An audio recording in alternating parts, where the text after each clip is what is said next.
Bonjour à toutes et bonjour à tous. Nous sommes toujours sur le travail de Dieu.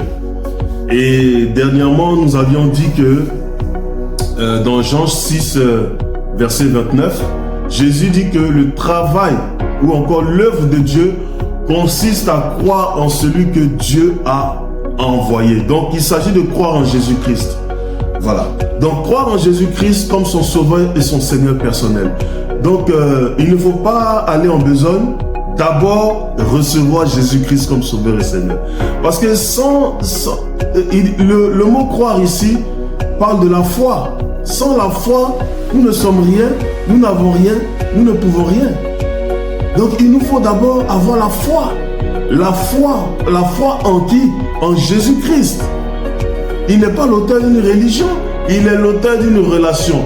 Donc, il va faire un travail en nous, et ce travail en nous là va nous qualifier pour faire un travail à l'extérieur, pour faire un travail quelconque, pour faire un travail sur les autres.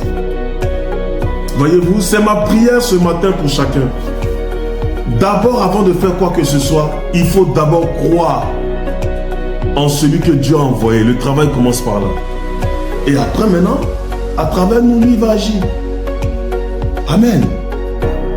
Et nous avions vu dans le livre de Romains 10, versets 9 à 11, il est dit que si tu confesses de ta bouche le Seigneur Jésus, si tu crois en lui, si tu crois que Dieu l'a ressuscité d'entre les morts, tu seras sauvé, car en croyant du cœur, on parvient à la justice de Dieu, et en confessant de la bouche, on parvient au salut, selon qu'il est écrit, quiconque croit en lui ne sera jamais dans la confusion. Prochainement, j'aimerais voir trois points. Voir le mot croire. Il dit si tu crois de ta bouche, si tu crois dans ton cœur, pardon, tu parviens à la justice. C'est en confessant de la bouche, tu parviens au salut. Deuxième mot qu'on va voir.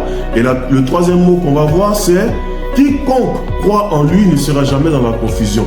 Donc, on va voir dans la confusion. Je prie que tu ne sois jamais dans la confusion. Pourquoi? Parce que tu auras cru dans ton cœur que Dieu l'a ressuscité d'entre les morts. Tu auras confessé de ta bouche ce Seigneur et Sauveur Jésus-Christ. Tu vas parvenir au salut. Et troisième chose, tu ne seras jamais dans la confusion. Que Dieu te bénisse abondamment et à très bientôt.